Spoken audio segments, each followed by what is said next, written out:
आज हम मुंशी प्रेमचंद की एक ऐसी कहानी की चीर-फाड़ करने वाले हैं जो ऊपर से जितनी सीधी लगती है अंदर से उतनी ही पेचीदा है। कहानी का नाम है कायर। और हमारे पास प्रेमचंद की ये पूरी कहानी है। ये कहानी है केशव और प्रेमा की, दो ऐसे नौजवानों की जो एक दूसरे से प्यार तो करते हैं लेकिन उनकी दुनिया, उनके उसूल एक दूसरे से बिल्कुल अलग हैं। बिल्कुल। और आज हमारा मकसद सिर्फ कहानी सुनाना नहीं है, बल्कि इसके जरिए साहस और कायरता की परिभाषा को खंगालना है।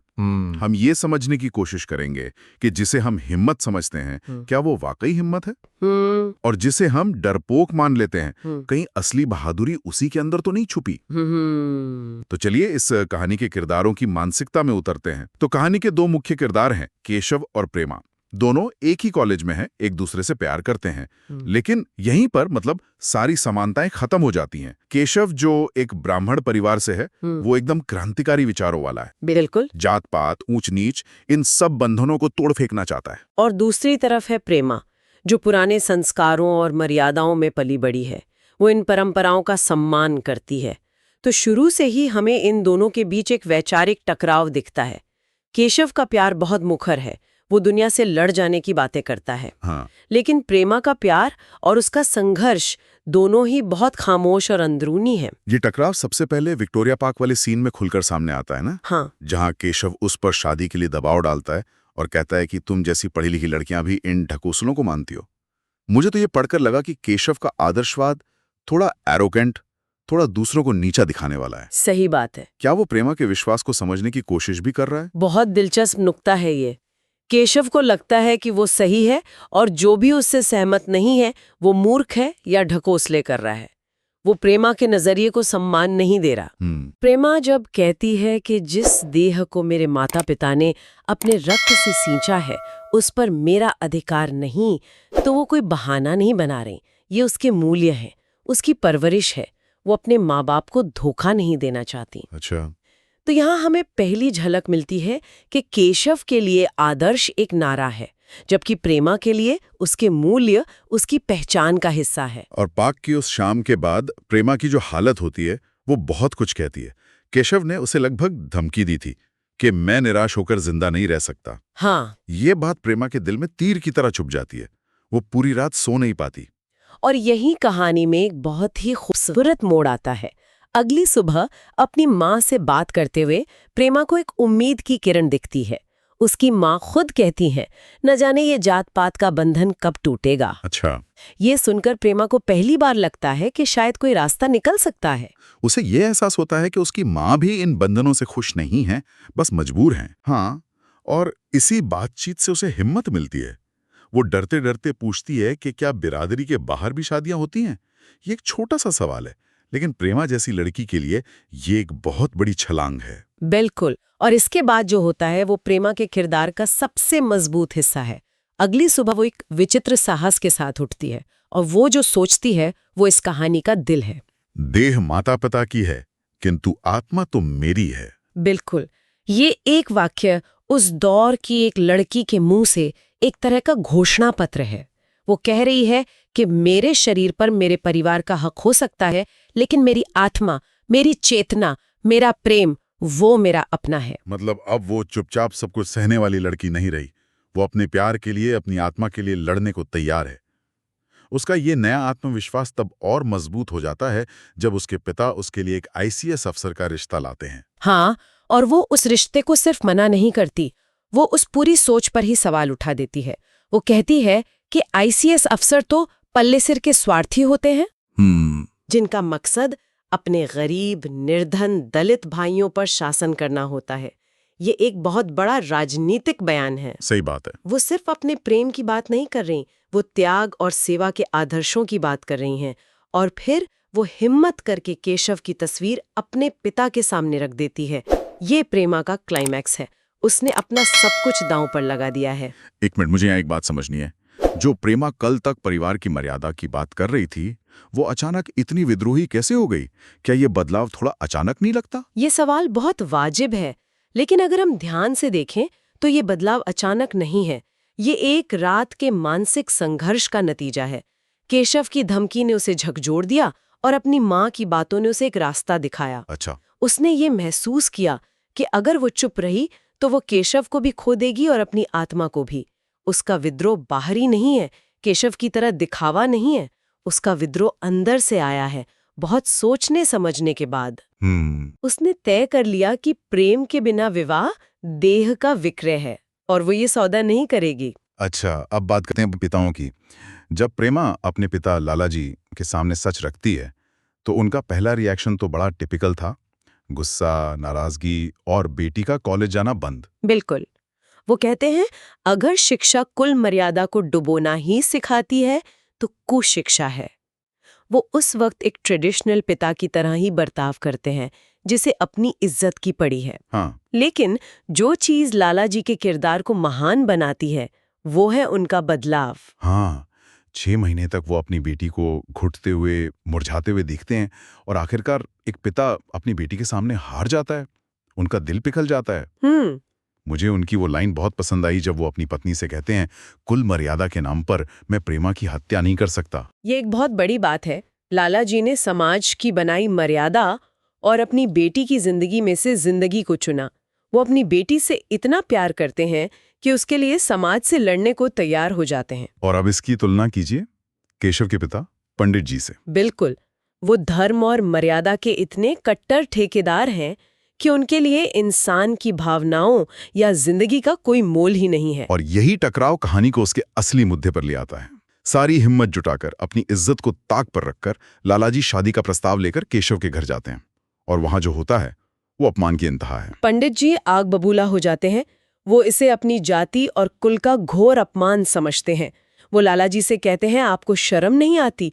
हम ब्राह्मण हैं, इतने मर्यादा शून्य नहीं हुए हैं कि बनिए बक्कालों की लड़की से विवाह करते फिरें। वो लालाजी की हैसियत, उनकी जाति, सबको लेकर उन्हें जलील करते हैं। इस पूरी बातचीत के दौरान मेरे मन में बस एक ही सवाल था, केशव कहाँ है? वो क्रांतिकारी जो दुनिया बदलने निकला था, वो इस वक्त कहाँ छुपा हुआ है? हाँ, अब तो गेंद उसके पाले में थी। उसके होने वाले ससुर ने वो कर दिखाया था जिसकी किसी को उम्मीद नहीं थी। अब उसकी बारी थी। और यहीं पे प्रेमचंद हमें आईना दिखाते हैं। ये कहानी का वो पल है जहां सारे नकाब उतर जाते हैं। अब तक सिद्धांतों की बड़ी बड़ी बातें करने वाले केशव की असली परीक्षा अब होती है। बिल्कुल। जैसे ही उसके पिता उसे बुलाते हैं और जायदाद से बेदखल करने की धमकी देते हैं, उसका सारा जोश, सारा आदर्शवाद हवा हो जाता है। लेकिन एक मिनट, क्या ये सिर्फ कायरता थी या उस समय के एक नौजवान पर अपनी पूरी जायदाद, अपना परिवार, अपना भविष्य खो देने का दबाव इतना ज्यादा था कि किसी के लिए भी उसका सामना करना लगभग नामुमकिन होता? क्या हम उसे थोड़ी रियायत नहीं दे सकते? आपका सवाल असल में केशव का बचाव है और कहानी में केशव खुद का बचाव इन्हीं तर्कों से करता है। लेकिन प्रेमचंद यहाँ एक बड़ा फर्क दिखा रहे हैं, विश्वास और सुविधा के बीच का। Conviction versus convenience. बिल्कुल। केशव के आदर्श सुविधा पर टिके थे। जब तक उसे कोई कीमत नहीं चुकानी पड़ रही थी, वो क्रांतिकारी था। जैसे ही बात व्यक्तिगत त्याग और कष्ट पर आई, उसके सिद्धांत बिखर गए। प्रेमचंद उसे एक कायर सिपाही कहते हैं जो बंदूक के सामने जाकर हिम्मत खो बैठता है। हाँ, इसकी तुलना प्रेमा से कीजिए। उसने भी तो अपना सब कुछ खोने का जोखिम उठाया था, लेकिन वो पीछे नहीं हटी। और वो सिर्फ पीछे नहीं हटता, वो झूठ बोलता है। अपने पिता के सामने वो प्रेमा से अपने रिश्ते को पूरी तरह से नकार देता है। वो कहता है, जिसने आपसे ये कहा है बिल्कुल झूठ कहा है। बिल्कुल। ये पढ़ के तो मुझे बहुत गुस्सा आया। ये सिर्फ कायरता नहीं थी, ये धोखा था। ये पूरी तरह से धोखा था। और इसके बाद वो जो खत प्रेमा को लिखता है, वो उसकी कायरता का सबसे बड़ा सबूत है। वो लिखता है, मेरे सामने जो बाधाएं हैं उन पर विजय पाने की शक्ति मुझ में नहीं है।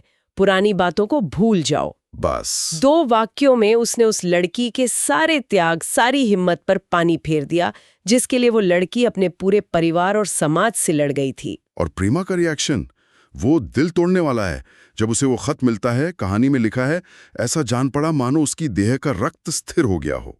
उसका पूरा सुनहरा सपना एक पल में टूटकर बिखर गया। लेकिन यहाँ भी प्रेमा और केशव का फर्क देखिए। केशव मुश्किल आते ही बिखर गया, शिकायतें करने लगा, अपनी मजबूरियां गिनाने लगा। प्रेमा, जिसका दिल वाकई टूटा था, वो अपना दुख किसी पर जाहिर नहीं करती। जब उसकी माँ पूछती है कि क्या केशव का खत है, तो वो झूठ बोलती है। वो केशव की इज्जत बचाने के लिए कहती है, हाँ, उनकी तबीयत अच्छी नहीं है। वो केशव की निष्ठुरता पर पर्दा डाल देती है। ये उसकी गरिमा है। वो चाहती तो घर में तमाशा खड़ा कर सकती थी, केशव को बदनाम कर सकती थी, लेकिन उसने ऐसा कुछ नहीं किया। कुछ भी नहीं। वो अपना अपमान, अपना दर्द सब अकेले पी गई। और वो सिर्फ चुप नहीं रहती, वो दिखावा करती है कि सब ठीक है। वो दिन भर घर के काम करती है, रात को सबको खाना खिलाती है और देर तक हारमोनियम भी बजाती है। ये उसका तरीका है दुनिया को ये दिखाने का कि वो टूटी नहीं है। ये उसका मौन विद्रोह है। बिल्कुल।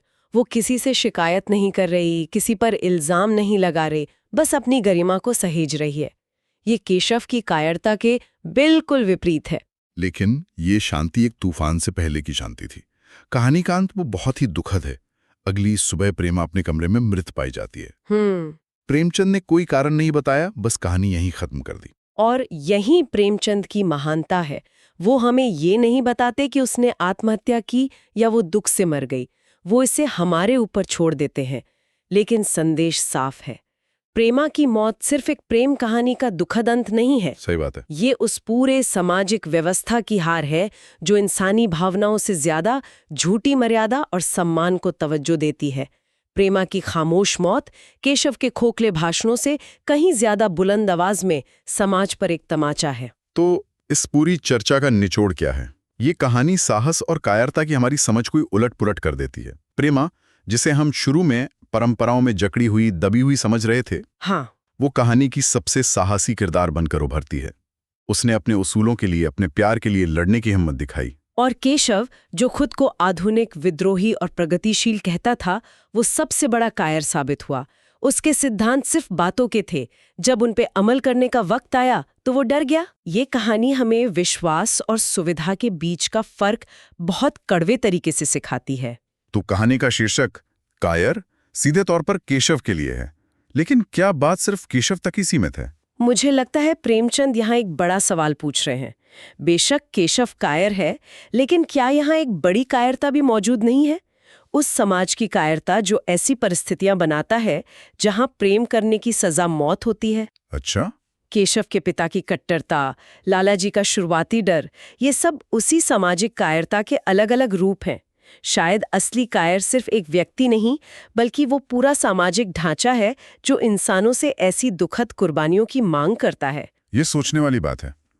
प्रेमचंद ने यह कहानी लगभग 100 साल पहले लिखी थी, और ये हमें ये सोचने पर मजबूर करती है कि अगर आज केशव और प्रेमा हमारे बीच होते, तो क्या कहानी का अंत कुछ अलग होता? या हमारा समाज आज भी कुल मर्यादा और लोग क्या कहेंगे के नाम पर ऐसी ही कुर्बानियां मांगता रहता?